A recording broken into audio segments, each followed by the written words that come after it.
लीजिए सुनिए राहुल सांकृत्यायन के लिखे कथा संग्रह वोल्गा से गंगा की 11वीं कहानी प्रभा मेरी यानी समीर गोस्वामी की आवाज में। काल 50 ईस्वी। साकेत यानी अयोध्या कभी किसी राजा की प्रधान राजधानी नहीं बना। बुद्ध के समकालीन कोसलराज प्रसेनजीत का यहाँ एक राजमहल जरूर था, किंतु राजधानी थी श्रावस्ती, सहेट महेट वहां से 6 योजन दूर। प्रसेनजीत के दामाद अजातशत्रु ने कौशल की स्वतंत्रता का अपहरण किया। उसी वक्त श्रावस्ती का भी सौभाग्य लुट गया। सरयू तट पर बसा साकेत पहले भी नौ व्यापार का ही नहीं, बल्कि पूरब प्राची से उत्तरापथ पंजाब के सार्थ पथ पर बसा रहने से स्थल व्यापार का भी भारी केंद्र था। ये पद उसे बहुत समय तक प्राप्त रहा। विष्णुगुप्त चाणक्य के शिष्य चंद्रगुप्त मौर्य ने मगध के राज्य को पहले तक्षशिला तक, फिर यवनराज शैलाक्ष यानी सेल्यूकस को पराजित कर हिंदुकुश पर्वतमाला यानी अफगानिस्तान से बहुत पश्चिम हिरात और आमू दरिया तक फैलाया। चंद्रगुप्त और उसके मौर्य वंश के शासन में भी साकेत व्यापार केंद्र से ऊपर नहीं उठ सका। मौर्य वंश ध्वंसक सेनापति पुष्यमित्र ने पहले पहल साकेत को राजधानी का पद प्रदान किया, परंतु शायद पाटलिपुत्र की प्रधानता को नष्ट करके नहीं। वाल्मीकि ने अयोध्या नाम का प्रचार किया। जब उन्होंने अपनी रामायण को पुष्यमित्र या उसके शुंग वंश के शासनकाल में लिखा, इसमें तो शक ही नहीं कि अश्वघोष ने वाल्मीकि के मधुर काव्य का रसास्वादन किया था। कोई ताज्जुब नहीं यदि वाल्मीकि शुंग वंश के आश्रित कवि रहे हों, जैसे कालिदास चंद्रगुप्त विक्रमादित्य के, और शुंग वंश की राजधानी की महिमा को बढ़ाने ही के लिए उन्होंने जातकों के दशरथ की राजधानी वाराणसी से बदलकर साकेत या अयोध्या कर दी और राम के रूप में शुंग सम्राट पुष्यमित्र या अग्निमित्र की प्रशंसा की। वैसे ही जैसे कालिदास ने रघुवंश के रघु और कुमार संभव के कुमार के नाम से पिता पुत्र चंद्रगुप्त विक्रमादित्य और कुमारगुप्त की। सेनापति पुष्यमित्र अपने स्वामी का वध कर सारे मौर्य साम्राज्य को नहीं ले सका। पंजाब सारा यवन राजा मिनांदर के हाथ में चला गया, और एक बार तो उसने साकेत पर भी घेरा डाल दिया था, जैसा कि पुष्यमित्र के पुरोहित ब्राह्मण पतंजलि ने लिखा है। इससे ये भी पता लगता है कि पुष्यमित्र के शासनकाल के आरंभिक दिनों में भी साकेत का खास महत्व था, और ये भी कि पतंजलि और पुष्यमित्र के समय अयोध्या नहीं, साकेत ही इस नगर का नाम था। पुष्यमित्र, पतंजलि और मिनांदर के समय से हम 200 साल और पीछे आते हैं। इस समय भी साकेत में बड़े बड़े श्रेष्ठी यानी सेठ बसते थे। लक्ष्मी का निवास होने से सरस्वती की भी थोड़ी बहुत कद्र होना जरूरी था, और फिर धर्म तथा ब्राह्मणों का गुड़ चीटे की तरह मौजूद होना भी स्वाभाविक था। इन्हीं ब्राह्मणों में एक धन विद्या संपन्न कुल था, जिसके स्वामी का नाम काल ने भुला दिया, किंतु स्वामिनी का नाम उसके पुत्र ने अमर कर दिया। ब्राह्मणी का नाम था सुवर्णाक्षी। उसके नेत्र सुवर्ण जैसे पीले थे। उस वक्त पीले पीले नेत्र ब्राह्मणों और क्षत्रियों में आमतौर पर पाए जाते थे, और पीली आंखों का होना दोष नहीं समझा जाता था। ब्राह्मणी सुवर्णाक्षी का एक पुत्र उसी की भांति सुवर्णाक्ष, उसी की भांति पिंगलकेश और उसी की भांति सुगौर था। बसंत का समय था। आम की मंजरी चारों ओर अपनी सुगंधि को फैला रही थी। वृक्ष पुराने पत्तों को छोड़ नए पत्तों का परिधान धारण किए हुए थे। आज चैत्र शुक्ला नवमी तिथि थी। साकेत के नरनारी सरयू के तट पर जमा हो रहे थे तैराकी के लिए। तैराकी द्वारा ही साकेतवासी बसंतोत्सव मनाया करते थे। तैराकी में तरुण तरुणी दोनों भाग लेते थे, और नंगे बदन एक घाट पर। तरुणियों में कितनी ही कर्पूर श्वेत यवनियाँ यानी यूनानी स्त्रियाँ थीं, जिनका सुंदर शरीर यवन चित्रकार निर्मित अनुपम मरमर मूर्ति जैसा था, जिसके ऊपर उनके पिंगल या पांडुर केश बड़े सुंदर मालूम होते थे। कितनी ही नील या पीत केश धारणी सुवर्णाक्षी ब्राह्मण कुमारियां थीं जो सौंदर्य में यवनियों से पीछे न थीं। कितनी ही घन कृष्णकेशी गोधूम वर्णा वैश्य तरुणियां थीं जिनका अचिरस्थायी मादक तारुण्य कम आकर्षक न था। आज सरयू तट पर साकेत के कोने कोने की कौमार्य रूप राशि एकत्रित हुई थी। तरुणियों की भांति नाना कुलों के तरुण भी वस्त्रों को उतार नदी में कूदने के लिए तैयार थे। उनके व्यायाम पुष्ट परिमंडल सुंदर शरीर कर्पूर से गोधूम तक के वर्ण वाले थे। उनके केश मुख नाक पर खास खास कुलों की छाप थी। आज के तैराकी महोत्सव से बढ़कर अच्छा अवसर किसी तरुण तरुणी को सौंदर्य परखने का नहीं मिल सकता था। हर साल इस अवसर पर कितने ही स्वयंवर संपन्न होते थे। माँ बाप तरुणों को इसके लिए उत्साहित करते थे। उस वक्त का ये शिष्टाचार था। नाव पर सरयू पार जा तैराक तरुण तरुणियां जल में कूद पड़े। सरयू के नीले जल में कोई अपने सुवर्ण पांडु रजत या रक्त दीर्घ कचों को प्रदर्शित करते और कोई अपने नीले काले केशों को नील जल में एक करते दोनों भुजाओं से जल को फाड़ते आगे बढ़ रहे थे। उनके पास कितनी ही क्षुद्र नौकाएं चल रही थीं जिनके आरोही तरुण तरुणियों को प्रोत्साहन देते तथा थक जाने पर उठा लेते थे। हजारों प्रतिस्पर्धियों में कुछ का हार स्वीकार करना संभव था। सभी तैराक शीघ्र आगे बढ़ने के लिए पूरी चेष्टा कर रहे थे। जब तट 1/3 दूर रह गया तो बहुत से तैराक शिथिल पड़ने लगे। उस वक्त पीछे से लपकते हुए केशों में एक पिंगल था और दूसरा पांडुश्वेत। तट के समीप आने के साथ उनकी गति और तीव्र हो रही थी। नाव पर चलने वाले सांस रोककर देखने लगे। उन्होंने देखा कि 2 पिंगल और पांडुश्वेत केश सबसे आगे बढ़कर एक पांति में जा रहे हैं। तट और नजदीक आ गया। लोग आशा रखते थे कि उनमें से एक आगे निकल जाएगा, किंतु देखा दोनों एक ही पांति में चल रहे हैं। शायद नौकारोहियों में से किसी ने उन्हें एक दूसरे को आगे जाने के लिए जोर देते सुना भी। दोनों साथ ही तीर पर पहुंचे। उनमें एक तरुण था और दूसरी तरुणी। लोगों ने हर्ष ध्वनि की। दोनों ने कपड़े पहने। खुली शिविकाओं पर उनकी सवारी निकाली गई। दर्शकों ने फूलों की वर्षा की। तरुण तरुणी एक दूसरे को नजदीक से देख रहे थे। लोग उनके तैरने के कौशल ही को नहीं, सौंदर्य की भी प्रशंसा कर रहे थे।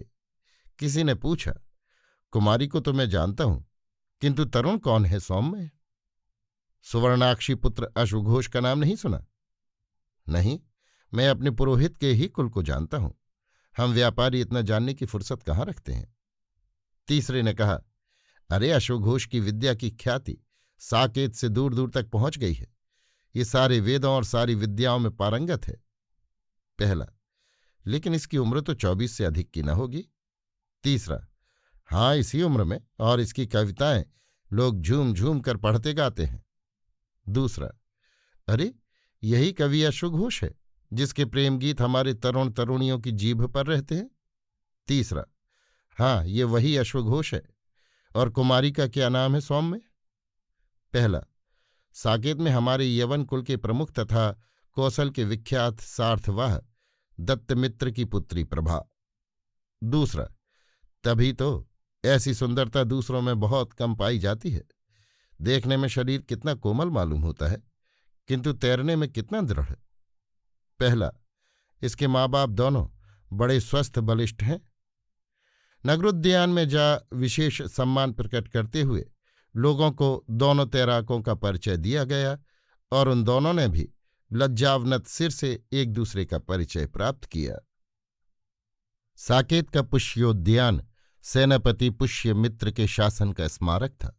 सेनापति ने इसके निर्माण में बहुत धन और श्रम लगाया था, और यद्यपि अब न पुष्यमित्र के वंश का राज्य रहा, न साकेत कोई दूसरी श्रेणी की भी राजधानी, तो भी नेगम यानी नगर सभा ने उसे साकेत का गौरव समझ उसी तरह सुरक्षित रखा जैसा कि वो 200 वर्ष पूर्व पुष्यमित्र के शासनकाल में था।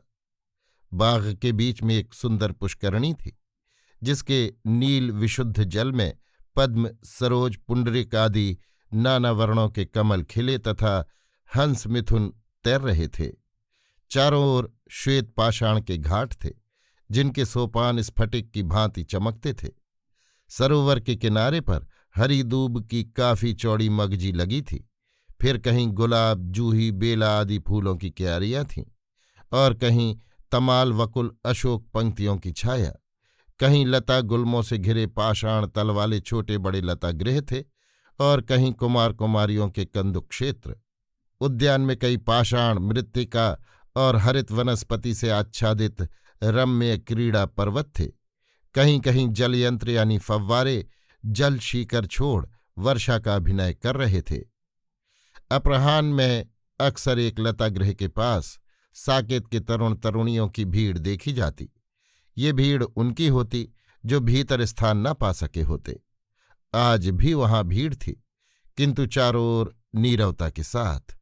सभी के कान लतागृह की ओर लगे हुए थे, और भीतर शिलाच्छादित फर्श पर वही तरुण है जिसने 1 मास पहले तैराकी में विजय प्राप्त करने से इनकार कर दिया था। उसके शरीर पर मसृण यानी चिकने सूक्ष्म दूकूल का कंचुक है। उसके दीर्घ पिंगल केश सिर के ऊपर जूट की तरह बंधे हुए हैं। उसके हाथ में मुखर वीणा है, जिस पर तरुण की अंगुलियां अप्रयास थिरकती मनमाना स्वर निकाल रही हैं। तरुण अर्धमुद्रित नेत्रों के साथ लय में लीन कुछ गा रहा है, दूसरे के नहीं, अपने ही बनाए गीत। उसने अभी बसंत कोकिला का गीत संस्कृत में समाप्त किया। संस्कृत के बाद प्राकृत गीत गाना जरूरी था, क्योंकि गायक कवि जानता है उसके श्रोताओं में प्राकृत प्रेमी ज्यादा हैं। कवि ने अपनी नवनिर्मित रचना उर्वशी वियोग सुनाई। उर्वशी लुप्त हो गई, और पुरुर्वा अप्सरा यानी पानी में चलने वाली कहकर उर्वशी को संबोधित करते पर्वत, सरिता, सरोवर, वन, गुलमादि में ढूंढता फिरता है। वो अप्सरा का दर्शन नहीं कर पाता, किंतु उसके शब्द उसे वायु में सुनाई देते हैं। पुरुर्वा के आंसुओं के बारे में गाते वक्त गायक के नेत्रों से आंसू गिरने लगे, और सारी श्रोत्री मंडली ने उसका साथ दिया। संगीत समाप्ति के बाद लोग एक एक करके चलने लगे। अश्वघोष जब बाहर निकला तो कुछ तरुण तरुणी उसे घेर कर खड़े हो गए। उनमें सूजे आरक्त नयनों के साथ प्रभा भी थी। एक तरुण ने आगे बढ़कर कहा, महाकवि। महाकवि? मैं कवि भी नहीं सौम्य। मुझे अपनी श्रद्धा के अनुसार कहने दो कवि। साकेत के हम यवनों की एक छोटी सी नाट्यशाला है। नृत्य के लिए? मुझे भी नृत्य का शौक है। नृत्य के लिए ही नहीं, उसमें हम अभिनय भी किया करते हैं। अभिनय? हाँ, यवन रीति का अभिनय एक विशेष प्रकार का होता है कवि, जिसमें भिन्न भिन्न काल तथा स्थान के परिचायक बड़े बड़े चित्रपट रहते हैं, और सभी घटनाओं को वास्तविक रूप में दिखलाने की कोशिश की जाती है। मुझे कितना अफसोस है सौम्य, साकेत में जन्म लेकर भी मैंने ऐसे अभिनय को नहीं देखा। हमारे अभिनयों के दर्शक यहाँ के यवन परिवारों तथा कुछ इष्टमित्रों तक ही सीमित हैं। इसीलिए बहुत से साकेतवासी यवन अभिनय, नाटक कहना चाहिए सौम्य। हाँ, यवन नाटक को नहीं जानते। आज हम लोग एक नाटक करने वाले हैं। हम चाहते हैं कि तुम भी हमारे नाटक को देखो। खुशी से, ये आप मित्रों का बहुत अनुग्रह है। अश्वघोष उनके साथ चल पड़ा। नाट्यशाला में रंग के पास उसे स्थान दिया गया। अभिनय किसी यवन यानी यूनानी दुखांत नाटक का था और प्राकृत भाषा में किया गया था। यवन कुलपुत्रों और कुलपुत्रियों ने हर एक पात्र का अभिनय किया था। अभिनेताओं तथा अभिनेत्रियों की पोशाक यवन देशियों जैसी थी। भिन्न भिन्न दृश्यों के चित्रपट भी यवनी रीति से बने थे। नायिका बनी थी प्रभा, अश्वघोष की परिचिता। उसके अभिनय कौशल को देखकर वो मुग्ध हो गया। नाटक के बीच में एक उचित अवसर देखकर पूर्व परिचित यवन तरुण ने उर्वशी वियोग गाने की प्रार्थना की। अश्वघोष बिना किसी हिचक के वीणा उठा रंगमंच पर पहुंच गया। फिर उसने अपने गाने से स्वयं रो दूसरों को रुलाया। उस वक्त एक बार उसकी दृष्टि प्रभा के कातर नेत्रों पर पड़ी थी।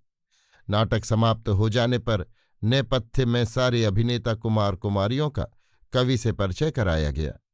अश्वघोष ने कहा, साकेत में रहते हुए भी मैं इस अनुपम कला से बिल्कुल अनभिज्ञ रहा। आप मित्रों का मैं बहुत कृतज्ञ हूं कि आपने मुझे एक अज्ञात प्रभालोक का दर्शन कराया। प्रभालोक कहते समय कुछ तरुणियों ने प्रभा की ओर देखकर मुस्कुरा दिया। अश्वघोष ने फिर कहा, मेरे मन में एक विचार आया है। तुमने जैसे यवन नाटक के प्राकृत रूपांतर का आज अभिनय किया, मैं समझता हूं उसी ढंग के अनुसार हम अपने देश की कथाओं को ले अच्छे नाटक तैयार कर सकते हैं। हमें भी पूरा विश्वास है, यदि कवि तुम करना चाहो तो मूल यवन नाटक से भी अच्छा नाटक तैयार कर सकते हो। इतना मत कहो सौम्य, यवन नाटककार का मैं शिष्य भर ही होने लायक हूं। अच्छा, यदि मैं उर्वशी वियोग पर एक नाटक लिखूं? हम उसका अभिनय भी करने के लिए तैयार हैं, लेकिन साथ ही पुरुरवा का पार्ट तुम्हें लेना होगा, मुझे उजरना होगा, और मैं समझता हूं थोड़ा सा अभ्यास कर लेने पर मैं उसे बुरा न करूंगा। हम चित्रपट भी तैयार करा लेंगे। चित्रपट पर हमें पुरुरवा के देश के दृश्य अंकित करने होंगे। मैं भी चित्र कुछ खींच लेता हूं, अवसर मिलने पर उसमें मैं कुछ मदद करूंगा। तुम्हारे आदेश के अनुसार दृश्यों का अंकित होना अच्छा होगा। पात्रों की वेशभूषा का निर्देश भी सौम्य तुम्हें ही देना होगा। और पात्र पात्र तो सौम्य सभी अभी नहीं बतलाए जा सकते। हाँ, उनकी संख्या कम रखनी होगी। कितनी रखनी चाहिए? 16 से 20 तक को हम आसानी से तैयार कर सकते हैं। मैं 16 तक ही रखने की कोशिश करूंगा। पुरुरवा तो सौम्य तुम्हें बनना होगा, और उर्वशी के लिए हमारी प्रभा कैसी रहेगी? आज तुमने देखा उसके अभिनय को। मेरी अनभ्यस्त आंखों को तो वो निर्दोष मालूम हुआ। तो प्रभा को ही उर्वशी बनना होगा। हमारी मंडली में जो काम जिसको दिया जाता है वो उससे इनकार नहीं कर सकता। प्रभा के नेत्र कुछ संकुचित होने लगे थे, किंतु प्रमुख तरुण के क्यों प्रभा कहने पर उसने जरा रुककर हां कर दिया। अश्वघोष ने प्रमुख यवन तरुण बुद्धप्रिय के साथ कुछ यवन नाटकों के प्राकृत रूपांतरों को पढ़ा और उनके स्थान आदि के संकेत के बारे में बातचीत की। नाटक के चित्रपटों का नामकरण उसने यवन यानी यूनानी कला के स्मरण के रूप में यवनिका रखा। नाटक को संस्कृत प्राकृत गद्य पद्य दोनों में लिखा। उस समय की प्राकृत संस्कृत के इतना समीप थी कि संभ्रांत परिवारों में उसे आसानी से समझा जाता था। यही उर्वशी वियोग प्रथम भारतीय नाटक था, और अश्वघोष था प्रथम नाटककार। कवि का ये पहला प्रयास था, तो भी वो उसके राष्ट्रपाल सारीपुत्र आदि नाटकों से कम सुंदर नहीं था। रंग की तैयारी तथा अभिनय के अभ्यास में तरुण कवि को खाना पीना तक याद नहीं रहता था। इसे वो अपने जीवन की सुंदरतम घड़ियां समझता था। रोज घंटों वो और प्रभा साथ तैयारी करते थे। तैराकी के दिन उनके हृदयों में पड़ा प्रेम बीज अब अंकुरित होने लगा था। यवन तरुण तरुणी अश्वघोष को आत्मीय के तौर पर देखना चाहते थे, इसलिए वो इसमें सहायक होना अपने सौभाग्य की बात समझते थे। एक दिन घड़ियों के तूलिका संचालन के बाद अश्वघोष नाट्यशाला के बाहर क्षुद्रोद्यान में रखी आसंदिका पर जा बैठा। उसी समय प्रभा भी वहां आ गई। प्रभा ने अपने स्वाभाविक मधुर स्वर में कहा, कवि, तुमने उर्वशी वियोग गीत बनाते वक्त अपने सामने क्या रखा था? उर्वशी और पुरुरवा के कथानक को? कथानक तो मैं भी जानती हूं। उर्वशी को अप्सरा करके तुमने बार बार संबोधित किया था। उर्वशी थी ही अप्सरा। फिर उसमें पुरुरवा को उर्वशी के वियोग में सरिता सरोवर पर्वत वन सब में ढूंढने में वेहवल चित्रित किया था। पुरुरवा की उस अवस्था में ये स्वाभाविक था। फिर उर्वशी वियोग के गायक ने लतागृह में अश्रुधारा को वीणा की भांति गीत का संगी बना दिया था। गायक और अभिनेता को तन्मय हो जाना चाहिए प्रभा। नहीं, तुम मुझे साफ बतलाना नहीं चाहते। तुम क्या समझती हो? मैं समझती हूं तुमने किसी पुरानी उर्वशी के वियोग का गान नहीं गाया था। और फिर तुम्हारी उर्वशी उर्वशी यानी हृदय में बसी थी। वो अप्सरा अप यानी सरयू के जल में, सरा यानी तैरने वाली थी। और फिर इस उर्वशी का पुरुरवा किसी हिमालय जैसे पर्वत बनखंड सरिता सरोवर और गुल्म में नहीं, बल्कि साकेत की सरयू, पुष्योद्यान के सरोवर, क्रीड़ा पर्वत, वन और गुल्म को ढूंढता फिरता था। और फिर उसके आंसू किसी पुराने पुरुरवा की सहानुभूति में नहीं, बल्कि अपनी ही आग को बुझाने के लिए निकले थे। और एक बात मैं भी कहूं प्रभा? कहो। अब तक मैंने ही अधिक कहा। और उस दिन लतागृह से निकलते वक्त मैंने तुम्हारे इन मनहर नीले नयनों को आरक्त और अधिक सूजे देखा था। तुमने अपने गान से रुलाया था, तुमने अपने वियोग से वो गीत प्रदान किया था, किंतु तुम्हारे गीत की उर्वशी कोई पाषाणी थी कवि। कम से कम तुमने उसे वैसा ही चित्रित किया था, क्योंकि मैं व्याकुल और निराश था। क्या समझकर? मैं उस अचिर प्रभा यानी बिजली के दर्शन का सौभाग्य न प्राप्त कर सकूंगा। वो कब की मुझे भूल गई होगी। तुम इतने अकिंचन थे कवि।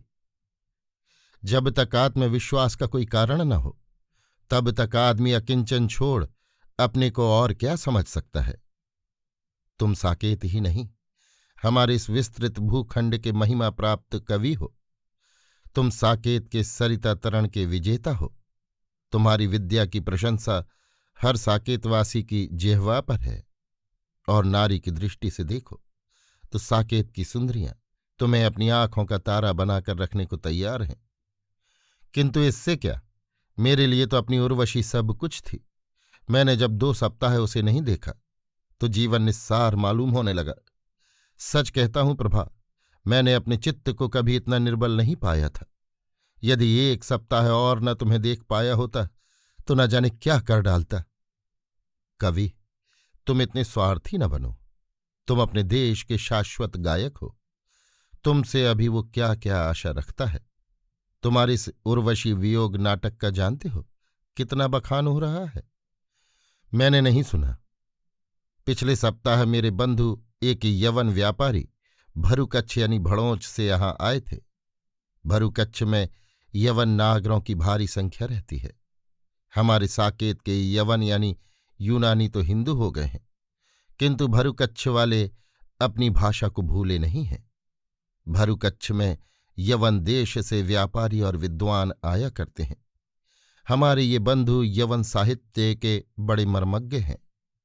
उन्होंने तुम्हारे नाटक की उपमा एम्पिदोकल और यूरोपिद श्रेष्ठ यवन नाटककारों की कृतियों से दी। वो इसे उतरवा कर ले गए हैं। कहते थे मिस्र का राजा तुरमाए यानी तालमी बड़ा नाट्य प्रेमी है, उसके पास यवन भाषांतर कर इसे भेजेंगे। भरुकच्छ से मिस्र को बराबर जलपोत आया जाया करते हैं। जिस वक्त मैं उनके वार्तालाप को सुन रही थी, उस वक्त मेरा हृदय अभिमान से फूल उठा था। मेरे लिए तुम्हारे हृदय का अभिमान ही सब कुछ है प्रभा। कवि, तुम अपना मूल्य नहीं जानते। मेरे मूल्य की कसौटी तुम थी प्रभा, अब मैं उसे जानता हूं। नहीं, तुम्हें ऐसा नहीं करना चाहिए। तुम्हें प्रभा के प्रेमी अश्वघोष और युग के महान कवि अश्वघोष को अलग अलग रखना होगा। प्रभा के प्रेमी अश्वघोष को चाहे जो कुछ कहो करो, किंतु महान कवि को उससे ऊपर सारी वसुंधरा का समझना होगा। तुम जैसा कहोगी इस बात में मैं तुम्हारा अनुसरण करूंगा। मैंने अपने को इतनी सौभाग्यशालिनी होने की कभी आशा न की थी। क्यों? सोचती थी तुम मुझे भूल चुके होगे। तुम इतनी साधारण थी। तुम्हारे सामने थी और अब भी हूं। तुमसे मुझे कविता का नया वर मिला है। मैं अपनी कविताओं में अब नई प्रेरणा, नई स्फूर्ति पाता हूं। उर्वशी वियोग गीत तुम्हारी प्रेरणा से प्रकट हुआ, और ये नाटक भी। नाटक को मैं देश की अपनी चीज बना रहा हूं प्रभा, किंतु तुमने कैसे समझा कि मैं तुम्हें भूल जाऊंगा? कहीं से भी मैं अपने को तुम्हारे पास पहुंचने लायक नहीं पाती थी। एक एक कर जब मैं तुम्हारे गुणों से पूर्णतया परिचित हो गई तो उससे निराश ही होती गई।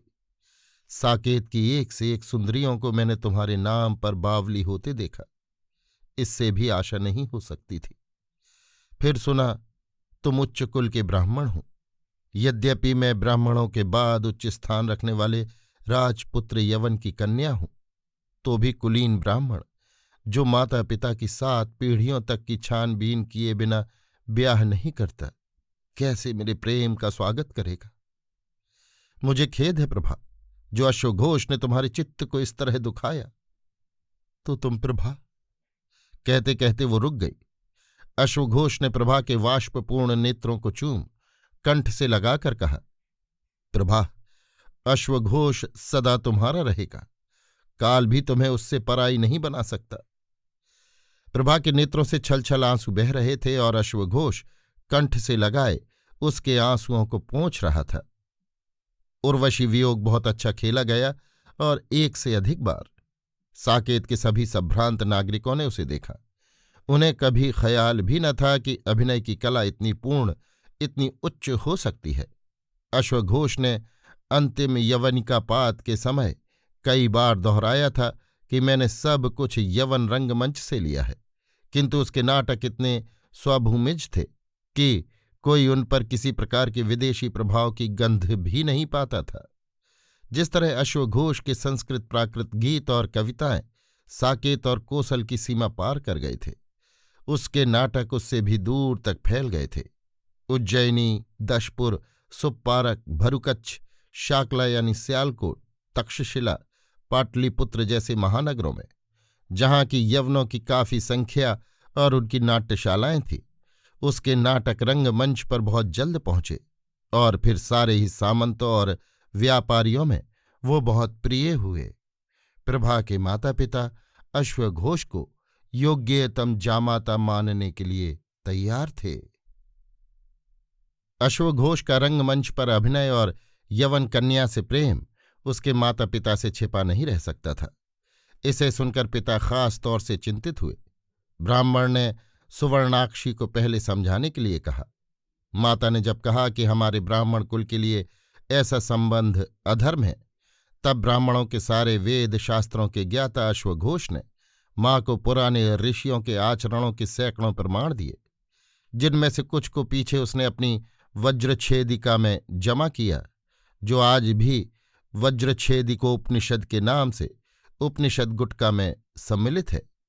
किंतु माँ ने कहा, ये तो सब ठीक है बेटा, किंतु आज के ब्राह्मण उस पुराने आचरण को नहीं मानते।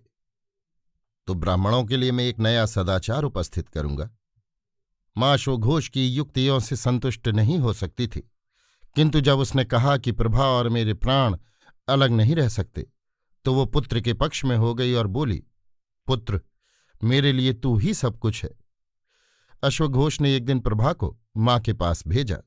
माँ ने रूप के समान ही गुण और स्वभाव में भी आगरी इस कन्या को देख आशीर्वाद दिया, किंतु ब्राह्मण इसे मान नहीं सकता था। उसने एक दिन अश्वघोष से सीधे कहा, पुत्र, हमारा श्रोत्रियों का श्रेष्ठ ब्राह्मण कुल है। हमारी 50 पीढ़ियों से सिर्फ कुलीन ब्राह्मण कन्याएं ही हमारे घर में आया करती हैं। आज यदि इस संबंध को तुम स्वीकार करते हो, तो हम और हमारी आगे आने वाली संतान सदा के लिए जाति भ्रष्ट हो जाएंगे। हमारी सारी मान मर्यादा जाती रहेगी। अश्वघोष के लिए प्रभा का त्याग अचिंतनीय था। ब्राह्मण ने फिर प्रभा के माता पिता से अनुनय विनय की, किंतु वे असमर्थ थे। अंत में उसने प्रभा के सामने पगड़ी रखी। प्रभा ने इतना ही कहा कि मैं अश्वघोष से आपकी बात कहूंगी। प्रभा और अश्वघोष अभिन्न सहचर थे। चाहे सरयू तीर हो, चाहे पुष्योद्यान, यात्रोत्सव, नृत्यशाला, नाट्यशाला या दूसरी जगह, एक के होने पर दूसरे का वहां रहना जरूरी था। प्रभा सूर्य प्रभा की भांति अश्वघोष के हृदय पद्म को विकसित रखती थी। दूध सी छिटकी चांदनी के प्रकाश में दोनों अक्सर सरयू की रेत में जाते और प्रणय लीला में ही अपना समय नहीं बिताते, बल्कि वहां कितनी ही बार जीवन की दूसरी गंभीर बातें भी छिड़ जातीं। एक दिन उस चांदनी में सरयू की काली धारा के पास श्वेत सिक्ता पर बैठी प्रभा के रूप का चित्र वो अपने मन में खींचने लगा। एकाएक उसके मुंह से उद्गार निकल आया, प्रभा, तुम मेरी कविता हो। तुम्हारी ही प्रेरणा को पाकर मैंने उर्वशी वियोग लिखा। तुम्हारी ये रूप राशि मुझसे कितने ही काव्य सौंदर्य की रचना कराएगी। कविता भीतर की अभिव्यक्ति बाहर नहीं है, बल्कि वो बाहर की अभिव्यक्ति भीतर है। इस तत्व को मुझे तुमने समझाया प्रिय। प्रभा अश्वघोष की बात को सुनते सुनते शीतल सिकता तल पर लेट रही। उसके दीर्घ अम्लान केशों को बालू पर फैलते देख अश्वघोष ने उसके सिर को अपनी गोद में ले लिया। नेत्रों को ऊपर की ओर करके प्रभा अश्वघोष के मुख की रूपरेखा देख रही थी। अश्वघोष की बात को समाप्ति पर पहुंचते देख प्रभा ने कहा, मैं तुम्हारी सभी बातों को मानने के लिए तैयार हूं।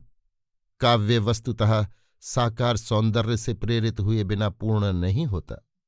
मैं भी तुम्हारा काव्यमय चित्रण करती और मूक चित्रण में करती भी हूं, किंतु कविता मेरे बस की बात नहीं है। मैंने उस दिन कहा था कि तुम्हें अपने भीतर 2 अश्वघोषों को देखना चाहिए, जिनमें युग के महान कवि शाश्वत अश्वघोष का ही ख्याल मुख्य होना चाहिए, क्योंकि वो एक व्यक्ति का नहीं बल्कि विश्व की महानिधि है। काल का राम के उस विद्वान भिक्षु की बात याद है ना, जिसे हम परसों देखने गए थे? वो अद्भुत मेधावी मालूम होता है। हाँ, और बहुत दूर दूर तक घूमा भी। उसका जन्म मिस्र की अलसंदा यानी सिकंदरिया नगरी का है। हाँ, मैंने सुना है। एक बात मुझे समझ में नहीं आती प्रिय, यवन सारे ही बौद्ध धर्म को क्यों मानते हैं? क्योंकि वो उनकी मनोवृत्ति और स्वतंत्र प्रकृति के अनुकूल मालूम होता है। लेकिन बौद्ध सबको विरागी, तपस्वी और भिक्षु बनाना चाहते हैं। बौद्धों में गृहस्थों की अपेक्षा भिक्षु बहुत कम होते हैं, और बौद्ध गृहस्थ जीवन का रस लेने में किसी से पीछे नहीं रहते। इस देश में और भी कितने ही धर्म हैं, आखिर यवनों का बौद्ध धर्म पर इतना पक्षपात क्यों? ये फिर भी समझ में नहीं आता। यहां बौद्ध ही सबसे उदार धर्म है। जब हमारे पूर्वज भारत में आए तो सब मिलेच्छ कहकर हमसे घृणा करते थे। आक्रमणकारी यवनों की बात मैं नहीं कर रही हूं। यहां बस जाने वाले अथवा व्यापार आदि के संबंध से आने वाले यवनों के साथ भी यही बर्ताव था, किंतु बौद्ध उनसे कोई घृणा नहीं करते थे। यवन वस्तुतः अपने देश में भी बौद्ध धर्म से परिचित हो गए थे। अपने देश में भी? हाँ, चंद्रगुप्त मौर्य के पौत्र अशोक के समय कितने ही बौद्ध भिक्षु यवन लोग यानी यूनानी लोगों में पहुंचे थे। हमारे धर्म रक्षित इस देश में आकर भिक्षु नहीं बने। वो मिस्र में अलसंदा यानी सिकंदरिया के बिहार में भिक्षु हुए थे। मैं उनसे फिर मिलना चाहता हूं प्रभा। जरूर मिलना चाहिए।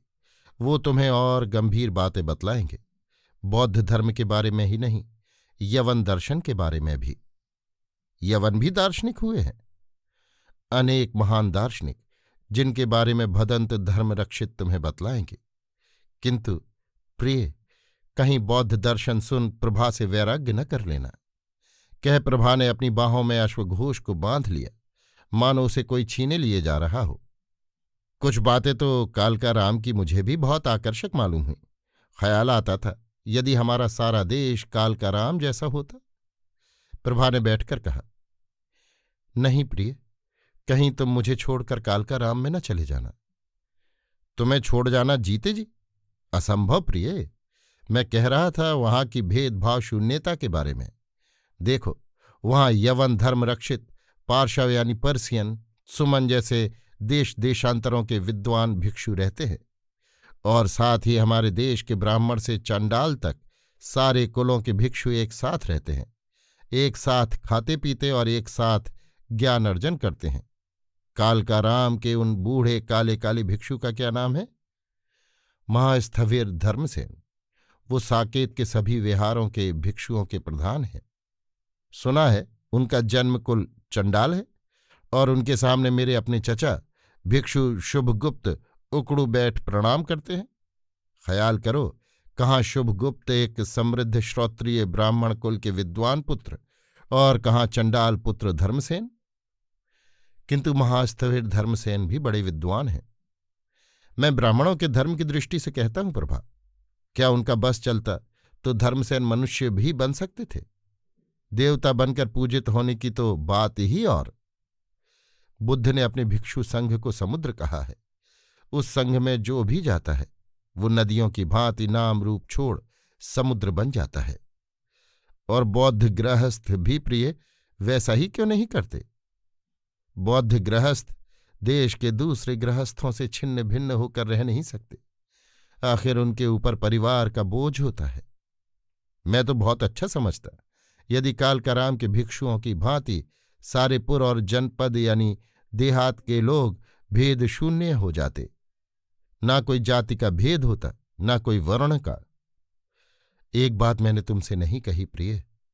तुम्हारे पिता ने एक दिन मेरे सामने पगड़ी रख दी और कहने लगे कि प्रभा, अश्वघोष को तू मुक्त कर दे।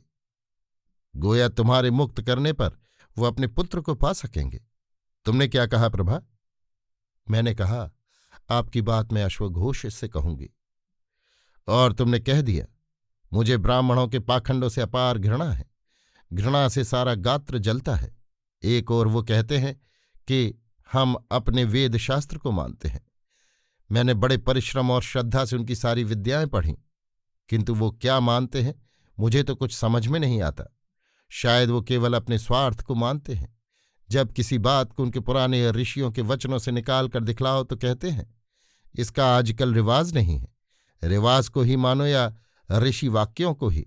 यदि पुरानी वेद मर्यादा को किसी ने तोड़ा तभी न नया रिवाज चला। कायर डरपोक स्वार्थी ऐसों को ही कहते हैं। बस इन्हें मोटे बछड़ों का मांस और अपनी भूई ऐसी दक्षिणा चाहिए। ये कोई भी ऐसा काम करने के लिए तैयार है जिससे इनके आश्रयदाता राजा और सामंत प्रसन्न हो। गरीबों और जिनको ये नीच जातियां कहते हैं वो सभी गरीब हैं के लिए इनके धर्म में कोई स्थान नहीं है। हाँ, यवन शक आभीर दूसरे देशों से आई जातियों को इन्होंने क्षत्रिय राजपुत्र मान लिया, क्योंकि उनके पास प्रभुता थी, धन था। उनसे इन्हें मोटी मोटी दक्षिणा मिल सकती थी। किंतु अपने यहाँ के शूद्रों, चंडालों, दासों को इन्होंने हमेशा के लिए वहीं रखा। जिस धर्म से आदमी का हृदय ऊपर नहीं उठता, जिस धर्म में आदमी का स्थान उसकी थैली या डंडे के अनुसार होता है, मैं उसे मनुष्य के लिए भारी कलंक समझता हूं। संसार बदलता है। मैंने ब्राह्मणों के पुराने से आज तक के ग्रंथों में आचार व्यवहारों को पढ़कर वहां साफ परिवर्तन देखा है, किंतु आज इनसे बात करो तो वो सारी बातों को सनातन स्थिर मनवाना चाहते हैं। ये केवल जड़ता है प्रिय। मैं तो कारण नहीं हो रही हूं इन उद्गारों के लिए मेरे घोष। कारण होना प्रशंसा की बात है मेरी प्रभा। तुमने मेरी कविता में नया प्राण, नई प्रेरणा दी है। तुम मेरी अंतर्दृष्टि में भी नया प्राण, नई प्रेरणा दे मेरा भारी हित कर रही हो। किसी वक्त समझता था कि मैं ज्ञान के छोर पर पहुंच गया। ब्राह्मण इस झूठे अभिमान के बहुत आसानी से शिकार हो जाते हैं, किंतु अब जानता हूं कि ज्ञान ब्राह्मणों की श्रुतियों, उनकी ताल तथा भुर्जपत्र की पोथियों तक ही सीमित नहीं है। वो उनसे कहीं विशाल है। मैं एक स्त्री मात्र हूं, और जो स्त्री मात्र होने से किसी को नीच कहता है उसे मैं घृणा की दृष्टि से देखता हूं। यवनों में स्त्रियों का सम्मान तब भी दूसरों से ज्यादा है। उनमें आज भी चाहे निसंतान मर जाए, किंतु एक स्त्री के रहते दूसरे से ब्याह नहीं हो सकता।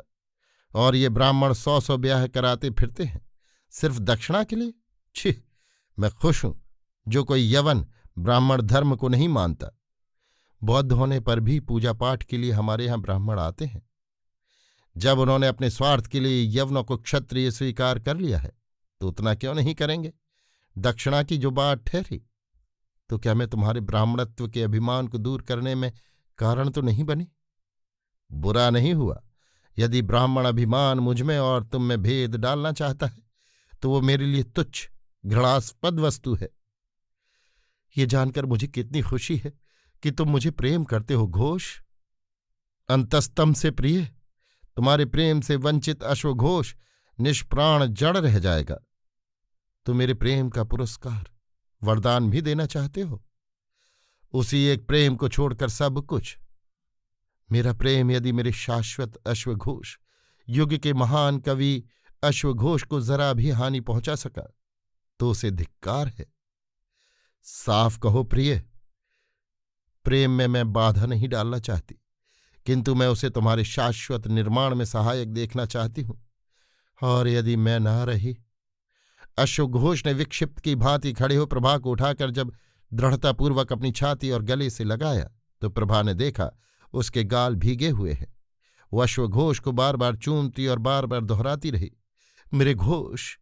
फिर थोड़ा शांत होने पर प्रभा ने कहा, सुनो प्यारे, मेरा प्रेम तुमसे कुछ बड़ी चीज मांगना चाहता है। उसे तुम्हें देना चाहिए। तुम्हारे लिए कुछ भी अदेय नहीं है प्रिय। फिर तुमने मुझे बात भी समाप्त नहीं करने दी, किंतु तुम तो वज्र अक्षर अपने मुंह से निकालना चाहती थी। लेकिन उस वज्र अक्षर को शाश्वत अश्वघोष के हित के लिए कहना जरूरी है। मेरा प्रेम चाहता है कि महान कवि अश्वघोष अपने शाश्वत कवि रूप की भांति प्रभा के प्रेम को भी शाश्वत समझे, उसे सामने बैठी प्रभा के शरीर से न नापे। शाश्वत अश्वघोष की प्रभा शाश्वत तरुणी, शाश्वत सुंदरी है। मैं बस इतना ही तुम्हारे मन से मनवाना चाहती हूं। तो वास्तविक प्रभा की जगह तुम काल्पनिक प्रभा को मेरे सामने रखना चाहती हो। मैं दोनों को वास्तविक समझती हूं मेरे घोष। फर्क सिर्फ इतना ही है कि उनमें से एक सिर्फ 100 या 50 वर्ष रहने वाली है, दूसरी शाश्वत। तुम्हारी प्रभा, तुम्हारी उर्वशी वियोग में अमर रहेगी। मेरे प्रेम को अमर रखने के लिए तुम्हें अमर अश्वघोष की ओर ध्यान रखना होगा। और अब रात बहुत बीत गई, सरयू का तीर भी सोया हुआ मालूम होता है। हमें भी घर चलना चाहिए। और मैंने अमर प्रभा का एक चित्र अपने मन पर अंकित किया है प्रियतम, बस यही चाहती हूं। कहकर अश्वघोष के कपोलों पर अपने रेशम जैसे कोमल केशों को लगा वो नीरव खड़ी रही। एक बड़ा आंगन है जिसके चारों ओर बरामदा और पीछे तितल्ले मकान की कोठरियां हैं। बरामदों में अरगनों पर पीले वस्त्र सूख रहे हैं। आंगन के एक कोने में एक कुआं तथा पास ही एक स्नान कोष्ठक है। आंगन की दूसरी जगहों में कितने ही वृक्ष हैं, जिनमें एक पीपल का है। पीपल के गिर्द वेदी है और फिर हटकर पत्थर का कटघरा, जिस पर हजारों दीपकों के रखने के लिए स्थान बने हुए हैं। प्रभा ने घुटने टेक उस सुंदर वृक्ष की वंदना करके कहा, प्रिय, इसी जाति का वो वृक्ष था जिसके नीचे बैठकर सिद्धार्थ गौतम ने अपने प्रयत्न, अपने चिंतन द्वारा मन की भ्रांतियों को हटा बोध प्राप्त किया, और तब से वो बुद्ध के नाम से प्रख्यात हुए। सिर्फ उसी मधुर स्मृति के लिए हम इस जाति के वृक्षों के सामने सिर झुकाते हैं। अपने प्रयत्न, अपने चिंतन द्वारा मन की भ्रांतियों को हटा बोध प्राप्त करने का प्रतीक, ऐसे प्रतीक की पूजा होनी चाहिए प्रिय। ऐसे प्रतीक की पूजा अपने प्रयत्न, आत्मविजय की पूजा है। फिर दोनों भदंत धर्मरक्षित के पास गए। वो उस वक्त आंगन के एक वकुल वृक्ष के नीचे बैठे थे, जहां नवपुष्पित फूलों की मधुर सुगंधी फैल रही थी। प्रभा ने बौद्ध उपासिका की भांति पंच प्रतिष्ठित से पैर के दोनों पंजों, घुटनों, हाथ की दोनों हथेलियों और ललाट को धरती पर रखकर वंदना की। अश्वघोष ने खड़े ही खड़े सम्मान प्रदर्शन किया। फिर दोनों जमीन पर पड़े चर्मखंडों को लेकर बैठ गए। भदंत के शिष्य अश्वघोष को बातचीत करने के लिए आया समझ वहां से हट गए। साधारण शिष्टाचार की बातों के बाद अश्वघोष ने दर्शन की बात छेड़ी। धर्मरक्षित ने कहा, ब्राह्मण कुमार, दर्शन को भी बुद्धों ज्ञानियों के धर्म में बंधन और भारी बंधन यानी दृष्टि संयोजन कहा गया है। तो भदंत, क्या बुद्ध के धर्म में दर्शन का स्थान नहीं है? स्थान क्यों नहीं? बुद्ध का धर्म दर्शनमय है, किंतु बुद्ध उसे बेड़े की भांति पार उतरने के लिए बतलाते हैं, सिर पर उठाकर ढोने के लिए नहीं। क्या कहा? बेड़े की भांति? हाँ, बिना नाव वाली नदी में लोग बेड़ा बांधकर उससे पार उतर जाते हैं, किंतु पार उतरकर बेड़े की उन लकड़ियों को उपकारी समझ सिर पर ढोते नहीं फिरते। अपने धर्म के लिए भी जिस पुरुष को इतना कहने की हिम्मत थी, उसने जरूर सत्य और उसके बल को देखा होगा। भदंत, बुद्ध के दर्शन की कोई ऐसी बात बतलाए जिसके जानने से हमें अपने मन से भी बहुत सा समझ जाने में सुविधा हो। अनात्मवाद है कुमार। ब्राह्मण आत्म को नित्य, ध्रुव, शाश्वत तत्व मानते हैं। बुद्ध जगत के भीतर बाहर किसी ऐसे नित्य, ध्रुव, शाश्वत तत्व को नहीं मानते। इसीलिए उनके दर्शन को अनात्मवाद, अनित्यता, क्षण क्षण उत्पत्ति विनाश का दर्शन कहते हैं। मेरे लिए ये एक बात ही काफी है भदंत। बेड़े की भांति धर्म तथा अनात्मवाद की घोषणा करने वाले बुद्ध को अश्वघोष शतशः प्रणाम करता है। अश्वघोष जिसको ढूंढता था उसे उसने पा लिया। मैं अपने भीतर अनुभव कर रहा था कुछ ऐसी ही लहरों को, किंतु मैं उसे नाम नहीं दे पाता था। आज बुद्ध की शिक्षा को लोक ने ठीक से माना होता तो दुनिया दूसरी ही होती। ठीक कहा कुमार। हमारे यवन देश में भी महान दार्शनिक पैदा हुए हैं, जिनमें पिथागोर, हेराक्लितु तो भगवान के समय जीवित थे। सुक्रात, देमोक्रितु, अफलातून, अरस्तु उनसे थोड़ा बाद में हुए। इन यवन दार्शिकों ने गंभीर चिंतन किया, किंतु हेराक्लितु को छोड़ सभी शाश्वतवाद, नित्यवाद से ऊपर नहीं उठ सके। वर्तमान का उन्हें हद से ज्यादा मोह था। यही कारण था कि वो भविष्य को भी उससे बांध रखना चाहते थे। हेराक्लितु अवश्य बुद्ध की भांति जगत को किसी दो क्षण भी वैसा ही नहीं मानता था, किंतु इसमें उसका एक वैयक्तिक स्वार्थ था। दर्शन विचार में वैयक्तिक स्वार्थ? पेट सभी के पास होता है कुमार। उस वक्त हमारे एथेंस नगर में गण बिना राजा का राज्य था। पहले हेराक्लितु के परिवार की तरह के बड़े बड़े सामंत गण शासन के सूत्रधार थे। पीछे उनको हटाकर व्यापारियों और सेठों ने शासन सूत्र अपने हाथ में लिया।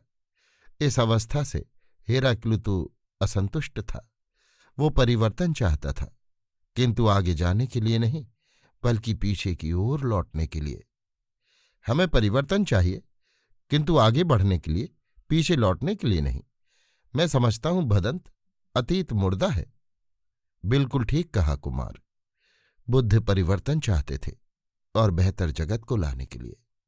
भिक्षु संघ को उन्होंने उसी भविष्य के जगत के लिए एक नमूने के तौर पर पेश किया, जहां जात पात नहीं, जहां ऊंच नीच नहीं, जहां सबके लिए भोग समान है, जहां सब के लिए सेवा करना समान है। तुमने हमारे महास्थविर धर्मसेन को बाहर झाड़ू लगाते देखा होगा। वो काले काले? हाँ, वो हम में सबसे श्रेष्ठ हैं। हम रोज पंच प्रतिष्ठित से उनकी वंदना करते हैं। सारे कोसल देश के भिक्षु संघ के वो नायक हैं। सुना है वो चंडाल कुल के हैं। भिक्षु संघ कुल नहीं देखता कुमार, वो गुण देखता है। वो अपनी विद्या और अपने गुणों से हमारे नायक हैं, हमारे पिता हैं। उनके भिक्षा पात्र में यदि पात्र चुपड़ने भर की भी कोई चीज मिल जाती है तो वो बिना साथियों को दिए नहीं खाते। यही बुद्ध की शिक्षा है। पहनने के 3 कपड़ों, मिट्टी के भिक्षा पात्र, सुई, जलछक्का, अस्तुरा और कमरबंद के सिवाय हमारी सारी चीजें संघ की हैं। ये घर, बाग, मंच, पीठ आदि सब संघ के हैं। हमारे किसी किसी विहार में खेत भी हैं, वो भी संघ के हैं। संघ देख सुनकर एक आदमी को भिक्षु बनाता है, किंतु जो संघ में प्रविष्ट हो गया, भिक्षु बन गया, वो सब के समान है। इस तरह का संघ यदि सारे देश के लिए बनता, वो कैसे हो सकता है कुमार? राजा और धनी कब दूसरों को बराबर होने देंगे? भिक्षुओं ने एक दास को संघ में दाखिल कर लिया था। संघ में दाखिल होते ही वो अदास सब के समान था, किंतु जिसका वो दास था उसने हल्ला मचाना शुरू किया। दूसरे दास स्वामी भी उसके साथ शामिल हो गए। राजा स्वयं हजारों दासों के स्वामी होते हैं, वो भी अपनी संपत्ति पर इस तरह का प्रहार कैसे सह सकते?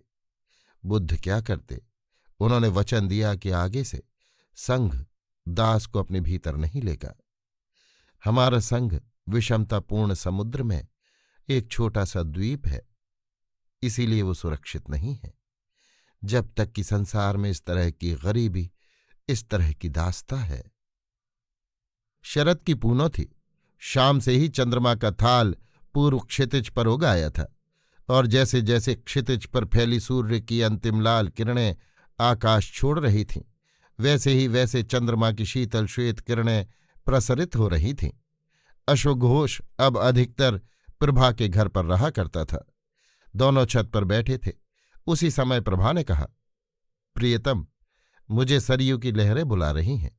वो लहरें जिन्होंने सबसे पहले तुम्हारा स्पर्श मेरे पास पहुंचाया था, जिन्होंने हमें प्रेम सूत्र में बांधा था। तब से 2 वर्ष हो गए, किंतु वो दिन आज ही बीता मालूम होता है। हमने कितनी चांदनी रातें सरयू की रेत पर बिताई, वो कितनी मधुर होती हैं। आज फिर मधु चांदनी है प्रिय। चलो चलें सरयू के तीर। दोनों चल पड़े। धारा नगर से दूर थी। चांदनी में चमकते सफेद बालू पर वो दूर तक चलते गए। प्रभा ने अपनी चप्पलों को हाथ में ले लिया था। उसे पैरों के नीचे दबती सिकता का स्पर्श सुखद लगता था। उसने अश्वघोष की कटी को अपने दोनों हाथों से लपेट कर कहा, प्रिय, इस सरयू की सिकता का स्पर्श कितना आह्लादक है। पैरों में गुदगुदी लगती है, जिससे हर्षातिरेक हो, रोमांच हो उठता है। प्यारी सरयू सरिता, मैं कई बार सोचता था प्रिय कि हम दोनों भाग चलें उस देश में जहां हमारे प्रेम की कोई ईर्ष्या करने वाला न हो, जहां तुम प्रेरणा दो, मैं गीत बनाऊं और फिर वीणा पर हम दोनों गावें। यहां सिकता पर इस रात्रि में मैं अपनी वीणा नहीं ला सकता। लोग आ पहुंचेंगे, उनमें से कितनों की आंखें ईर्ष्या कलुषित होंगी।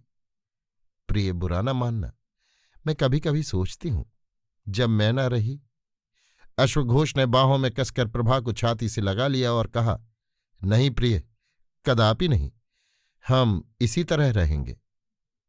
मैं दूसरे अभिप्राय से कह रही हूं प्रिय। मान लो तुम न रहे, मैं अकेली रह गई। दुनिया में ऐसा होता है कि नहीं? होता है। अपनी बार तुम नहीं तिलमिलाए घोष। तुम्हारे ना रहने पर शोक का पहाड़ केवल मेरे ऊपर टूटेगा, इसीलिए ना। तुम मेरे साथ कितनी निष्ठुरता दिखला रही हो प्रभा। प्रभा ने ओठों को चूमकर अश्वघोष को हर्षात्फुल्ल करते हुए कहा, जीवन की कई दिशाएं होती हैं। सदा पूर्णिमा ही नहीं, अमावस्या भी आती है। मैं यही कह रही थी कि एक के अभाव में दूसरे को क्या करना चाहिए। तुम्हारे ना रहने पर जानते हो मैं क्या करूंगी? मुंह गिराकर लंबी सांस ले अश्वघोष ने कहा, कहो। मैं अपने जीवन का हरगिज अंत न करूंगी। भगवान बुद्ध ने आत्महत्या को मूर्खतापूर्ण निंदनीय कर्म कहा है। तुमने देखा ना, मैंने इधर वीणा में बहुत सफलता प्राप्त की है। बहुत प्रभा, कितनी ही बार तुम्हें वीणा देकर मैं निश्चिंत हो गाता हूं। हां, तो उस वक्त मेरा अशाश्वत अश्वघोष मुझसे छिन जाएगा, किंतु मैं शाश्वत अश्वघोष युग युग के कवि की आराधना करूंगी। तुम्हारी वीणा पर तुम्हारे गानों को गाऊंगी, सारे जम्बूद्वीप में और उससे बाहर भी, जीवन भर, जब तक कि हमारा जीवन प्रवाह किसी दूसरे देश काल में साकार हो, फिर न सम्मिलित हो जाएगा। और मेरे न रहने पर तुम क्या करोगे प्रियतम? इन शब्दों को सुनकर अश्वघोष का अंतस्तंभ से लेकर सारा शरीर कांप गया, जिसे प्रभा ने अनुभव किया। अश्वघोष बोलने का प्रयत्न कर रहा था, किंतु उसका कंठ सूख गया था और उसकी आंखें बरसना चाहती थीं। कुछ क्षण के प्रयत्न के बाद उसने क्षीण स्वर में कहा, बड़ी निष्ठुर होगी वो घड़ी, किंतु प्रभा, मैं भी आत्महत्या न करूंगा। तुम्हारे प्रेम की प्रेरणा जो जो गीत मेरे उर में पैदा करेगी, उन्हें गाऊंगा जीवन के अंत तक। मैं तुम्हारे शाश्वत अश्वघोष। अश्वघोष का कंठ रुद्ध हो गया। सरयू की धार सो रही है प्रिय, चलो हम भी चलें। ग्रीष्म ऋतु थी। माता सुवर्णाक्षी बीमार हो गई। अश्वघोष दिन रात मां के पास रहता था। प्रभा भी दिन भर वहीं रहती। चिकित्सा का कोई असर न हुआ और सुवर्णाक्षी की अवस्था बिगड़ती ही गई। पूनो आई, दूध की सी चांदनी छिटकी। सुवर्णाक्षी ने आज चांदनी में ऊपर ले चलने को कहा। छत पर उसकी चारपाई पहुंचाई गई। उसका शरीर सिर्फ हड्डियों का कंकाल रह गया था। रह रहकर अश्वघोष के हृदय में टीस लगती। मां ने धीमे स्वर किंतु स्पष्ट अक्षरों में कहा, पुत्र, ये चांदनी कितनी सुंदर है। उसी वक्त अश्वघोष के कानों में प्रभा के शब्द गूंजने लगे, मुझे सरयू की लहरें बुला रही हैं। उसका कलेजा सिहर उठा। मां ने फिर कहा, प्रभा कहाँ है पुत्र? पिता के घर गई मां, शाम तक तो यहीं थी। प्रभा, मेरी बेटी, अच्छा पुत्र, उसे कभी न भूलना। शब्द समाप्त भी न होने पाए थे कि एक खांसी आई और 2 हिचकियों के बाद सुवर्णाक्षी का शरीर निश्चल हो गया। सुवर्णाक्षी गई। सुवर्णाक्षी पुत्र का हृदय फटने लगा। वो रात भर रोता रहा। दूसरे दिन मध्याह्न तक वो मां के दाह कर्म में लगा रहा। फिर उसे प्रभा याद आई। वो दत्त मित्र भवन गया। माँ बाप समझते थे प्रभा अश्वघोष के पास होगी। अश्वघोष का हृदय रात के प्रहार से जर्जर हो रहा था। अब और चिंतित हो उठा। वो प्रभा के शयन कक्ष में गया। वहां सभी चीजें संभाल कर रखी हुई थीं। उसने पलंग पर फैलाई सफेद चादर को हटाया। वहां उसने अपने चित्र को देखा। प्रभा ने उसे एक आगंतुक यवन चित्रकार से तैयार करवाया था और इसके लिए अनिच्छावश अश्वघोष को कितने ही घंटों बैठना पड़ा था। चित्र पर एक म्लान जूही की माला पड़ी थी। चित्र के नीचे प्रभा की मुद्रा से अंकित लपेटा तालपत्र लेख था। अश्वघोष ने उसे उठा लिया।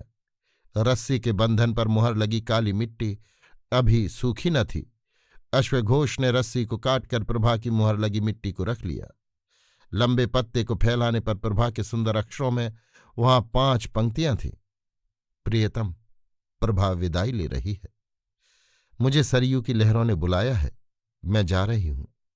तुमने मेरे प्रेम के लिए कोई वचन दिया है, याद है? मैं प्रभा के चिरतारुण्य, उसके सदा एक से रहने वाले सौंदर्य को दिए जा रही हूं। अब तुम्हारी आंखों को पके बालों, टूटे दांतों, बलित कटी वाली प्रभा कभी नहीं देखने को मिलेगी। मेरा प्रेम, मेरा ये शाश्वत यौवन तुम्हें प्रेरणा देगा। तुम उस प्रेरणा की अवहेलना न करना। प्रियतम, ये न ख्याल करना कि मैं तुम्हारे कुटुंब की कलह का ख्याल कर आत्महत्या कर रही हूं। सिर्फ तुम्हें काव्य प्रेरणा देने के लिए मैं अपने अक्षुण्ण यौवन को प्रदान कर रही हूं। प्रियतम, प्रभा तुम्हारा अंतिम मानस आलिंगन और चुंबन कर रही है। कई बार आंखों के आंसुओं को पोंछकर अश्वघोष ने पत्र को समाप्त किया। उसके बाद पत्र उसके हाथ से गिर गया। वो खुद चारपाई पर बैठ गया। उसका हृदय सुन्न हो रहा था। हृदय की गति के रुकने की वो तन्मय हो प्रतीक्षा कर रहा था। वो मिट्टी की मूर्ति की भांति शून्य आंखों से ताकता रहा। कितनी ही देर तक इंतजार करने के बाद प्रभा के माता पिता आए। उसकी उस अवस्था को देख वो बहुत शंकित हो गए। फिर पास में पड़े पत्र को उन्होंने पढ़ा। मां के मुंह से चीत्कार निकली और वो धरती पर गिर पड़ी। दत्त मित्र नीरव अश्रुधारा बहाने लगे। अश्वघोष वैसे ही टकटकी लगाए देखता रहा। प्रभा के माँ बाप देर तक उसकी वो अवस्था देख चुपचाप चले गए। शाम हुई, रात आई, किंतु वो वैसे ही बैठा रहा। उसके आंसू सूख गए और हृदय को काट मार गया था। बड़ी रात गए वो वैसे ही बैठे बैठे ऊँघ कर लेट गया।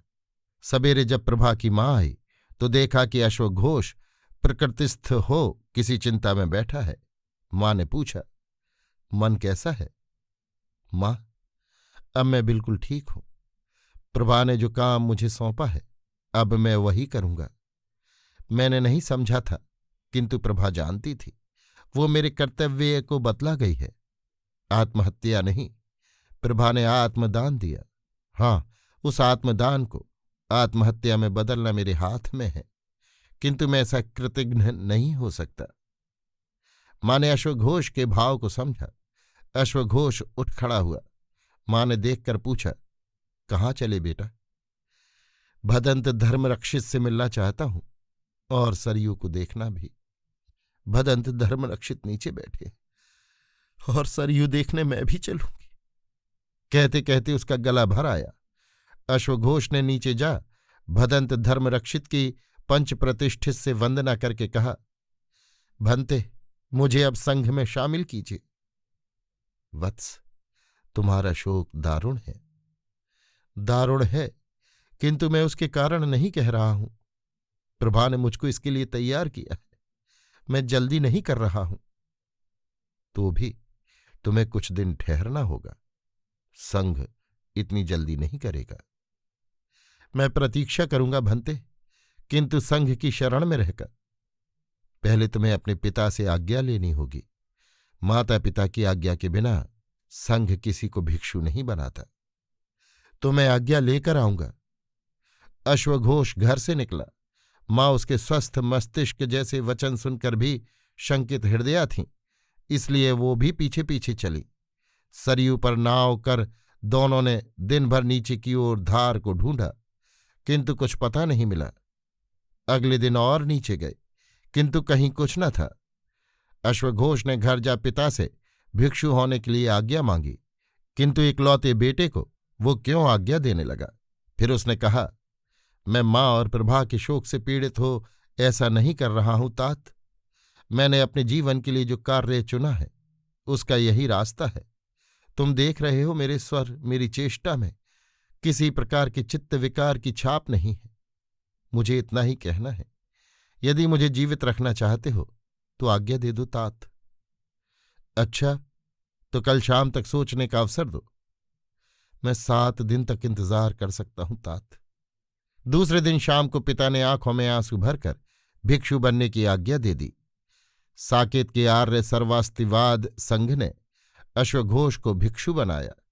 महास्थविर धर्मसेन उनके उपाध्याय और भदंत धर्मरक्षित आचार्य बने। भदंत धर्मरक्षित उस समय नाव से पाटलिपुत्र यानी पटना जाने वाले थे। उनके साथ ही अश्वघोष ने भी साकेत छोड़ा। भिक्षु अश्वघोष को पाटलिपुत्र के अशोकाराम मठ में रहते 10 साल हो गए थे। उन्होंने बौद्ध धर्म के साथ बौद्ध दर्शन तथा यवन दर्शन का गंभीर अध्ययन किया। मगध के महासंघ के विद्वानों में अश्वघोष का बहुत ऊंचा स्थान था। इसी समय पश्चिम से शक सम्राट कनिष्क पूर्व की विजय करते पाटलिपुत्र पहुंचा। पाटलिपुत्र और मगध इस वक्त बौद्ध धर्म के प्रधान केंद्र थे। कनिष्क की बौद्ध धर्म में भारी श्रद्धा थी। उसने भिक्षु संघ से गंधार ले जाने के लिए एक योग्य विद्वान मांगा। संघ ने अश्वघोष को प्रदान किया। राजधानी पुरुषपुर यानी पेशावर में जाकर अश्वघोष ने अपने को एक ऐसे स्थान में पाया जहां शक, यवन, तरुष्क यानी तुर्क, पारसी तथा भारतीय संस्कृतियों का समागम होता था। यवन नाट्य कला को अश्वघोष पहले ही भारतीय साहित्य में स्थान दिला चुके थे। यवन दर्शन के गंभीर विवेचन के बाद उन्होंने उसकी कितनी ही विशेषताओं, विश्लेषण शैली तथा अनुकूल तत्वों को ले भारतीय दर्शन, विशेषकर बौद्ध दर्शन को यवन दर्शन की देन से समृद्ध किया। अश्वघोष ने बौद्धों के लिए यवन दर्शन से लेने का रास्ता खोल दिया। फिर तो दूसरे भारतीय विचारक भी मजबूर हुए और वैशेषिक तथा न्याय इस रास्ते में सबसे आगे बढ़े। परमाण, सामान्य, द्रव्य, गुण, अवयवी आदि तत्व इन्होंने यवन दर्शन से लिए। प्रभा ने हृदय को विशाल कर दिया था, इसलिए भदंत अश्वघोष को निज पर का विचार नहीं था। प्रभा की प्रेरणा से उन्होंने अनेक काव्य, नाटक, कथानक लिखे, जिनमें कितने ही लुप्त हो गए। फिर भी प्रकृति उनसे विशेष प्रसन्न मालूम होती है। तभी तो मध्य एशिया की महाबालुका राशि गोबी ने 1700 वर्ष बाद उनके सारिपुत्र प्रकरण नाटक को प्रदान किया। उनके बुद्धचरित और सौंदरानंद अमर काव्य हैं। उन्होंने प्रभा के दिए वचन को अच्छी तरह निभाहा और प्रभा के आम्लान सौंदर्य ने उनके काव्य को सुंदरतम बनाया। जन्मभूमि साकेत और माता सुवर्णाक्षी को उन्होंने कभी विस्मृत नहीं होने दिया और अपनी कृतियों में सदा अपने लिए साकेतक आर्य सुवर्णाक्षी पुत्र अश्वघोष लिखा। अभी आप सुन रहे थे राहुल सांकृत्यायन के लिखे कहानी संग्रह वोल्गा से गंगा की 11वीं कहानी प्रभा, मेरी यानी समीर गोस्वामी की आवाज में।